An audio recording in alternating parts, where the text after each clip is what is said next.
مفتی خالد الازہری کے اصلاحی بیانات اور وظائف کے لیے مفتی صاحب کا یوٹیوب چینل سبسکرائب کریں۔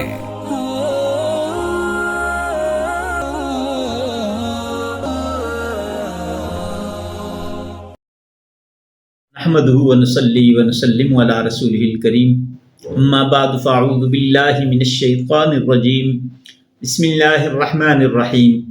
معزز ناظرین کرام، السلام علیکم ورحمۃ اللہ وبرکاتہ۔ ایک سوال اکثر اوقات پوچھا جاتا ہے اور یہ سمجھنا ہر مسلمان کے لیے ضروری ہے۔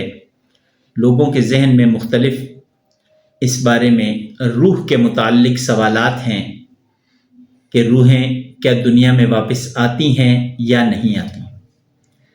آسان اور سمجھ میں آنے والی بات ہے، روحوں کے جب انسان کو اللہ تبارک و تعالیٰ اپنے پاس بلا لیتے ہیں، جسم قبر میں چلا جاتا ہے، روح اس کے جسم سے جدا ہو جاتی ہے۔ روح جب جدا ہو جاتی ہے تو جس طرح لوگ نیک و بد ہوتے ہیں، مسلم و کفار ہوتے ہیں، ان سب کے لیے اللہ تبارک و تعالیٰ نے ٹھکانے رکھے ہیں۔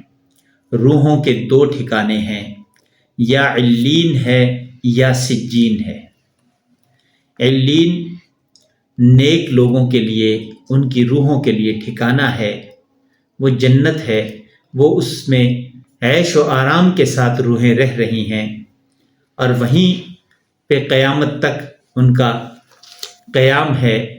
جب قیامت قائم ہوگی، سور پھونکا جائے گا، قبروں سے لوگ اٹھیں گے تو اس وقت یہ روحیں لوٹائی جائیں گی، اور جس شخص کی روح ہوگی وہاں تک پہنچے گی، اس جسم تک، اور جسم جسے مٹی نے کھا لیا ہوگا، اس جسم میں دوبارہ اللہ تبارک و تعالیٰ ان ہڈیوں کو، یا جسم کہیں بھی ہو، انہیں اکٹھا کر دیں گے، کیونکہ اللہ تبارک و تعالیٰ اس پہ قادر ہیں۔ اللہ کی صفت خالق ہے، پیدا کرنے والا، اللہ کی صفت باری ہے، اللہ دوبارہ سے اٹھانے والا بھی ہے۔ تو اللہ تبارک و تعالیٰ جب دوبارہ حکم دیں گے، جسموں کو اٹھائیں گے، تو روحیں اس وقت لوٹیں گی، اور جس کی روح ہوگی اس جسم میں داخل ہو جائے گی، اور دوبارہ اللہ تبارک و تعالیٰ کے حضور پیش ہوں گے۔ پھر قیامت ہوگی، جزا و سزا ہوگی۔ لیکن اس سے پہلے روحوں کے جو ٹھکانے ہیں، روز اول سے لے کے روز آخر تک کے ہر انسان کی روح کو جب جسم سے جدا کیا جاتا ہے، تو روح اگر نیک شخص کی ہے تو اس روح کا ٹھکانہ علین ہے جو کہ جنت ہے، اور جو بری روح ہے وہ سجین میں ہے جو کہ قید خانہ ہے۔ جنت سے کوئی واپس دنیا میں آتا نہیں، اور قید خانے سے کوئی کسی کو آنے دیتا نہیں۔ قید خانہ دنیا کا بھی ہو، اس سے بھی نکلنا ناممکن و مشکل ہوا کرتا ہے، چجائے کہ قید میں اللہ تبارک و تعالیٰ نے رکھا ہو۔ اللہ کی قید سے کوئی کیسے نکل سکتا ہے؟ تو یہ جو کانسیپٹ ہے لوگوں کا کہ روحیں واپس آتی ہیں، روحیں لوٹتی ہیں، روحیں آ کے رزق مانگتی ہیں، یہ غلط کانسیپٹ ہے۔ روح آ ہی نہیں سکتی۔ جو جنت میں روحیں گئیں، علین میں روحیں گئیں، وہ واپس آنا چاہتی ہی نہیں۔ جنت چھوڑ کے دنیا میں کون آنے کو تیار ہوگا؟ اور جو جہنم کی طرف، سجین کی طرف روحیں بھیجی گئی ہیں، وہ جیل میں، قید خانے میں ہیں، وہاں سے انہیں نکلنے دیتا کوئی نہیں۔ تو اس لیے اس چیز کو آسانی سے سمجھ لیں، بالکل عام فہم الفاظ میں نے بتایا کہ روحوں کے دو ٹھکانے ہیں، یا علین ہے یا سجین ہے۔ علین جنت ہے، سجین قید خانہ ہے۔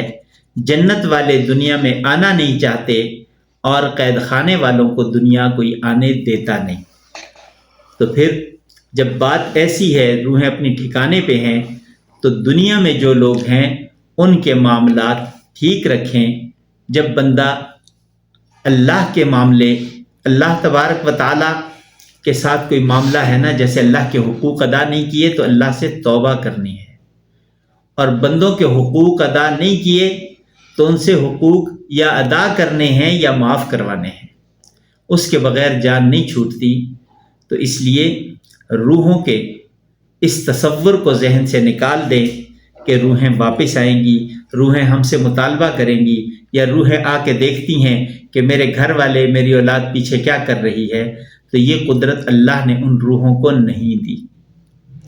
تو اس لیے اس بارے میں بالکل ذہن کلیئر کر لیں، صاف کر لیں کہ روحوں نے واپس لوٹ کے نہیں آنا، روحیں جہاں ٹھکانہ تھا وہاں پہنچا دی گئی ہیں، اور جب قیامت بپا ہوگی اللہ تبارک و تعالیٰ کی طرف سے اسرافیل علیہ السلام سور پھونکیں گے تو اس وقت سب جو اس وقت زندہ ہوں گے پہلی پھونک پہ سب مر جائیں گے، دوسری پھونک پہ اللہ تبارک و تعالیٰ پھر سب کو اٹھائیں گے، دوبارہ سے جب اٹھیں گے اس وقت وہ روحیں جسموں میں دوبارہ داخل ہوں گی، اور اس کے بعد حساب و کتاب ہوگا۔ اور حساب و کتاب کے متعلق بھی یہ بات سمجھ لیں کہ حساب کتاب کس کا ہوگا؟ کافر کا کوئی حساب کتاب نہیں ہے اللہ کے ہاں۔ جس نے اللہ کو مانا ہی نہیں اس کا کوئی حساب کتاب نہیں۔ کافر کے لیے اللہ نے ٹھکانہ بنایا ہے جہنم، اسے اٹھا کے جہنم میں پھینک دیا جائے گا۔ ہاں جو مسلمان ہے حساب کتاب مسلمان کا ہے کہ اس نے کیا اچھا کیا کیا برا کیا۔ کافر نے اگر کوئی اچھا کام کیا، نیکی تو کافر کر نہیں سکتا، اگر کوئی اچھا کام کیا تو اس کا صلہ اللہ تبارک و تعالیٰ نے دنیا میں اسے دے دیا۔ اور مسلمان کے لیے یہ ہے کہ اس کا حساب کتاب ہوگا، اور حدیث مبارکہ میں آتا ہے اول ما یحاسب بہ یوم القیامت الصلاۃ، مسلمان سے قیامت کے دن جو پہلا سوال کیا جائے گا وہ نماز کے متعلق ہوگا۔ نماز پوری ہوگی تو آگے حساب کتاب چلتا رہے گا، اور اگر نماز پوری نہ ہوئی تو وہیں سے پکڑ ہو جائے گی اور جہنم کی طرف پھینک دیا جائے گا۔ اللہ تبارک و تعالیٰ سے دعا ہے کہ اللہ تبارک و تعالیٰ ہم سب پہ اپنا فضل فرمائے، ہمیں اپنے عقائد کو درست کرنے کی توفیق نصیب فرمائے۔ زندگی باقی، ملاقات باقی، وآخر دعوانا ان الحمد للہ رب العالمین۔